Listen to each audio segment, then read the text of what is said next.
Olá pessoal, sejam bem-vindos a mais uma videoaula da nossa disciplina de Química. Essa videoaula nós vamos discutir um pouco sobre a tabela periódica, né? Essa ferramenta fantástica que desde meados do século XIX ainda vem sendo utilizada até hoje, com algumas pequenas modificações, né? Com acréscimo de novos elementos e uma pequena modificação que ocorreu em termos de ordenação dos elementos proposta ali no início do século XX, tá?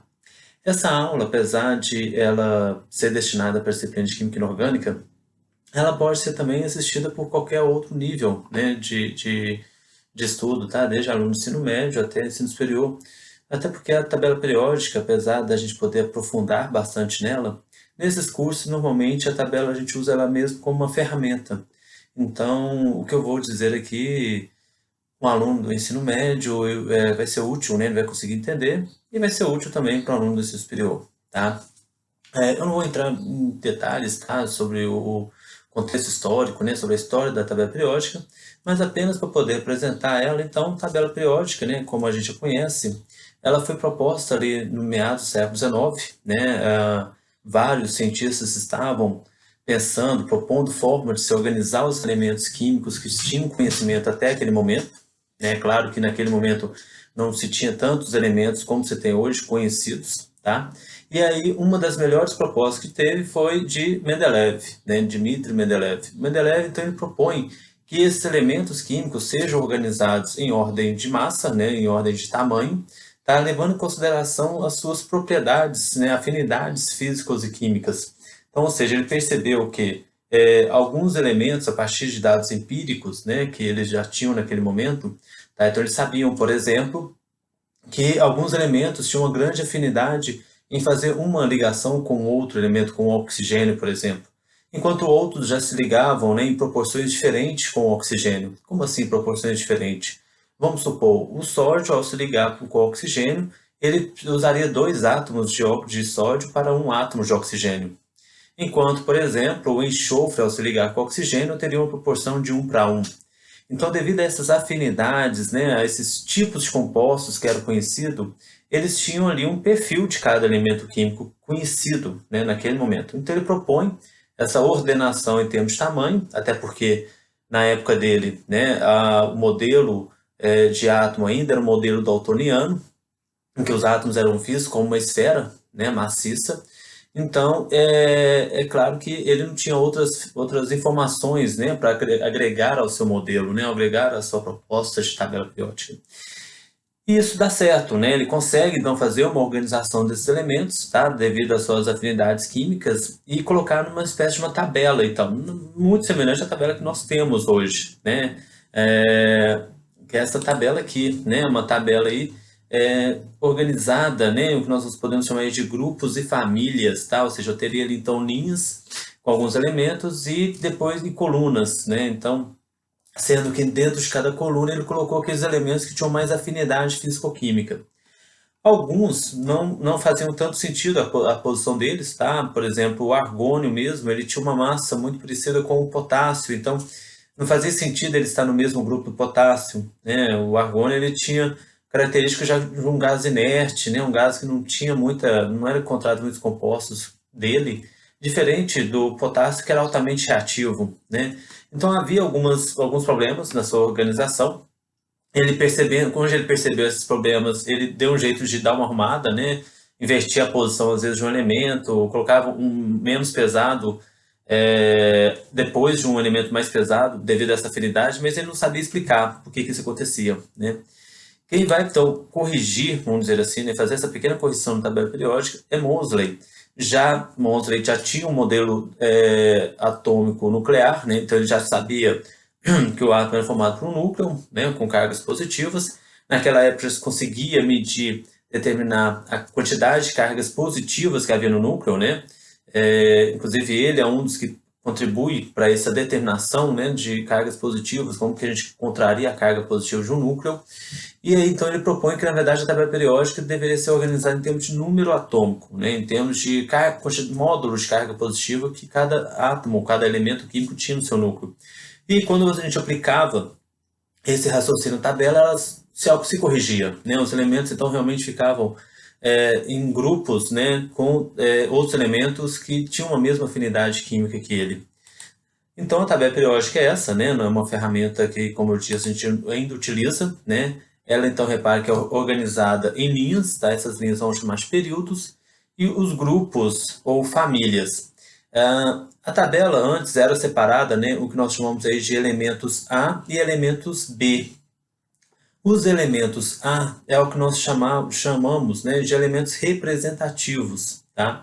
Esses elementos vão ter algumas características que nós vamos ver mais para frente, e os elementos B, né, que são os elementos que a gente pode chamar de elementos de transição. Então, repare que há uma separação, né, entre esses elementos, entre esses grupos, tá? Grupos A, nós chamamos, então, de elementos representativos, e grupos B, que nós chamamos de elementos de transição. No entanto, essa separação, tá, em grupos A e B, essa forma de ordenar os grupos, ela vem caindo em desuso, né? A gente tem preferido utilizar apenas uma numeração contínua. Então, ao invés de ter lá um grupo 1A, 2A, 3A, né, que seria do outro lado, lá outro representativo, né? Para depois voltar aqui no 3B, 4B, não, a gente prefere uma contagem contínua, né, dos grupos. Então, 1, 2, 3, 4, de forma que o grupo 3A, por exemplo, virou o grupo 13, né? O 4A virou o grupo 14, e assim sucessivamente. Além disso, devido às afinidades químicas, né, dos elementos, eles são também subdivididos no que nós chamamos de metais e ametais, tá? É claro, temos metais, os ametais, os gases nobres, né, e o hidrogênio, né? Apesar dessa figura, o hidrogênio está com uma coloração semelhante aos ametais, tá? Mas ele tem algumas características que distinguem, né, dos ametais também. Por isso, alguns autores vão trazer um grupo à parte, tá? Um grupo do hidrogênio, tá? Então, devido a essas afinidades, tá? Esses elementos, por exemplo, metais, eles têm uma predisposição a se tornarem positivos, né? Se tornarem íons positivos, ou seja, eles têm uma predisposição a perder seus elétrons.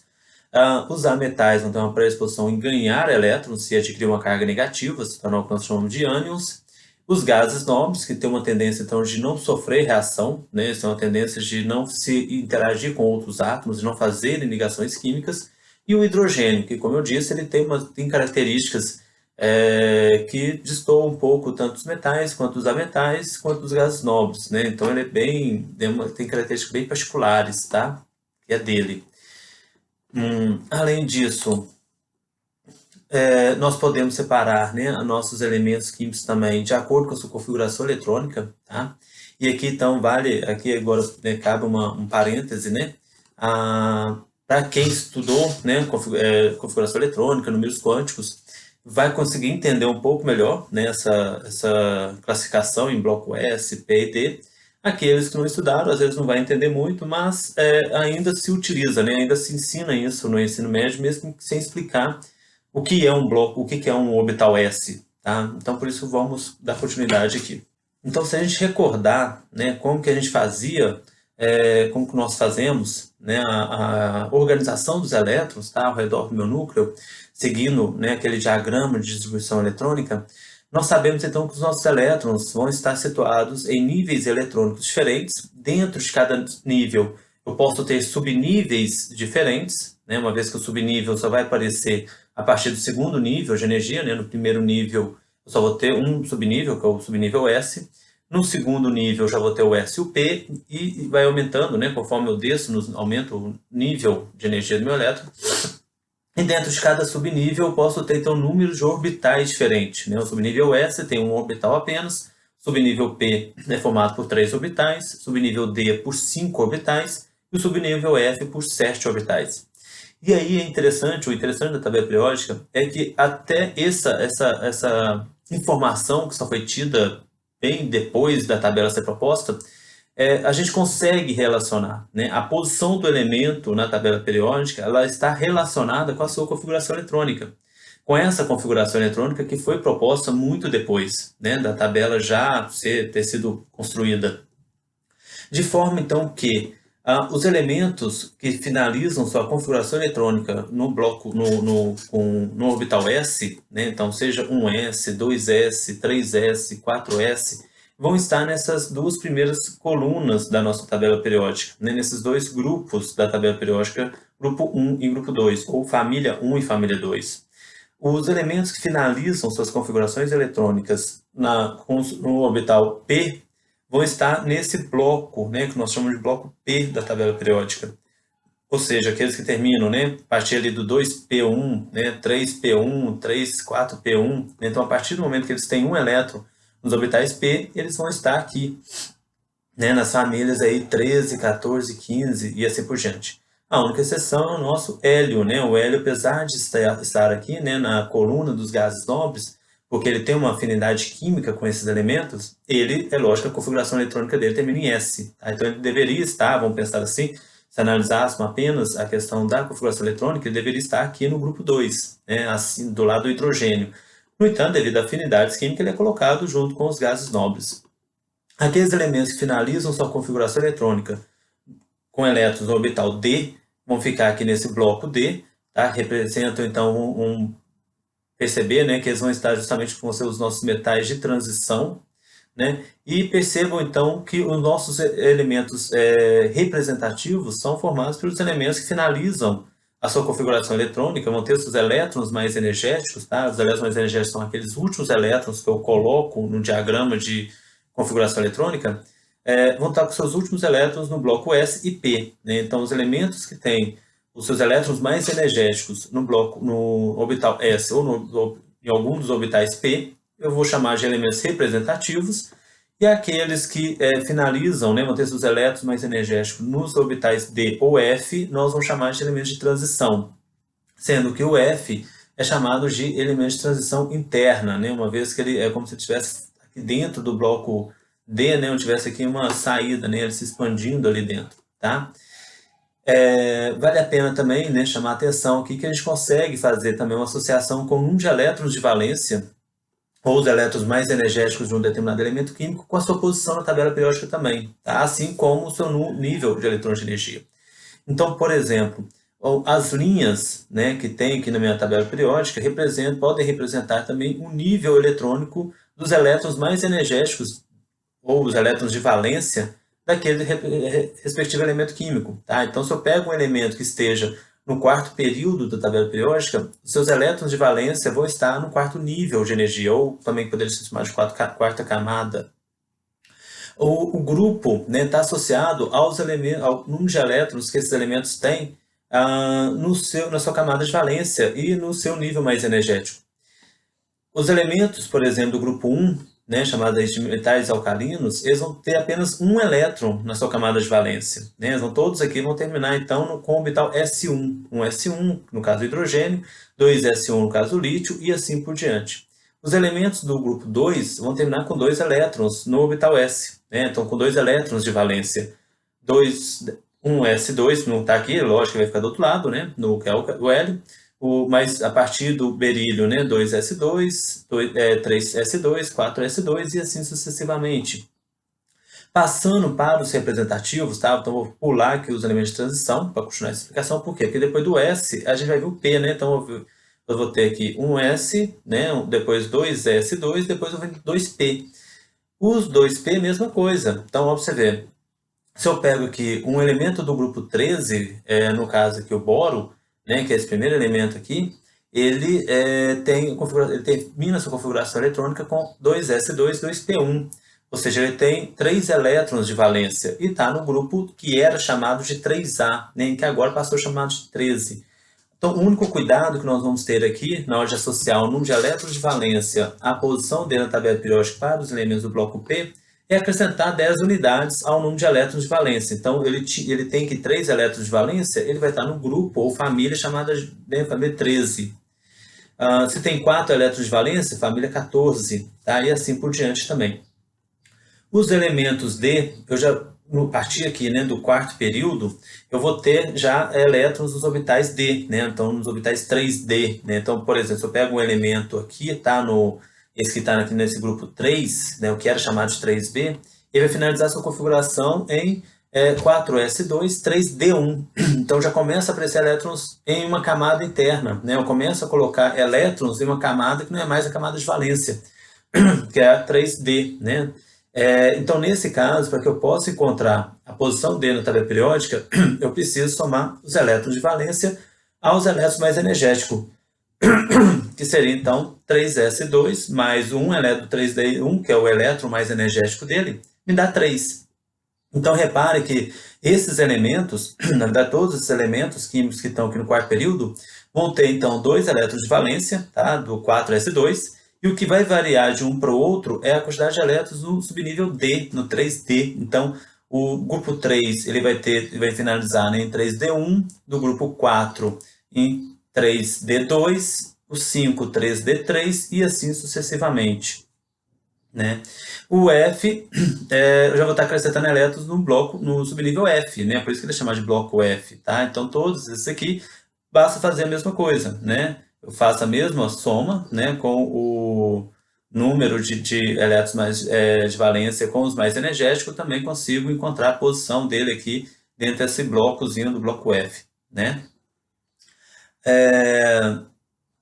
Nós temos alguns problemas, né, na tabela, por exemplo, o hidrogênio e o hélio, né? O hélio já chamei atenção do fato dele, né, da especificidade dele, porque apesar deles terminar em uma configuração eletrônica do tipo S, ele é representado junto com os gases nobres, tá?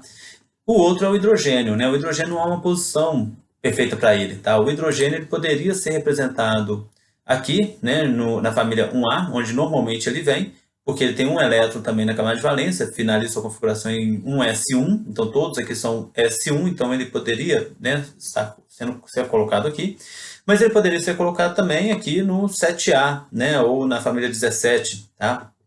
Porque que ele falta apenas um elétron para atingir a estabilidade, a configuração eletrônica de um gás nobre. Então, ele poderia ser colocado aqui também, né, na família 17. No entanto, ele não tem afinidades químicas com nenhum desses grupos, tá? A não ser, claro, essa questão da configuração eletrônica. Então, o hidrogênio ele pode ser representado de uma forma à parte, né, fora de qualquer, conectado de qualquer grupo, ou normalmente ele vem representado aqui, né, junto com os elementos então, da família 1A. As famílias, elas podem então receber nomes, né, devido às suas propriedades, tá, físico-químicas. Por exemplo, a família 1A, ou família 1, ela é chamada de metais alcalinos, a família 2 chamada de metais alcalinos terrosos, e aí a gente vou pular aqui lá para a família 16, né, que vão ser chamados de calcogênios, 17 vão ser chamados de halogênios e a família 18 de gases nobres. Os demais grupos ou famílias recebem nomes do primeiro elemento químico daquele grupo, tá? Então, por exemplo, aqui a família 13, o primeiro elemento químico é o boro. Então, esse grupo ou essa família é chamada de família do boro, né? A família 14, o primeiro elemento químico é o carbono, então é chamada de família do carbono. E assim vale também para os metais de transição. Então, aqui no grupo 8 eu vou ter o ferro, então eu vou ter aqui o grupo e a família do ferro, tá? E assim por diante. Então, aqui, enfim, essa é a nossa tabela periódica, né? Eu acho que eu consegui falar, assim, a maioria das informações que a gente consegue tirar dela. É claro que ela ainda tem muito mais informações, né? Dentro de cada elemento químico, eu vou ter todas as informações de cada elemento químico, dependendo da tabela periódica que eu tiver em mãos, né? Então, vão vir ali, né, com certeza, o número atômico e o número de massa daqueles elementos, e podem vir também, né, outras informações, tá? Como energia de ionização, eletronegatividade, a própria distribuição eletrônica dele, né, quantos elétrons ele tem em cada camada, tá? Mas isso é um trabalho que vocês vão ter que realizar com a tabela, né? Então é na interação de vocês com a tabela que vocês vão começar a perceber, vão começar a identificar essas sutilezas, né, essas outras informações, conforme também vocês forem precisando dessas informações, né? Então por hoje a gente fica por aqui, tá? E na próxima aula a gente vai começar a entender, começar a discutir aí um pouco das propriedades, então, desses elementos químicos, né? Tanto propriedades periódicas quanto propriedades não periódicas. Ok? Sendo assim, até o próximo vídeo, pessoal.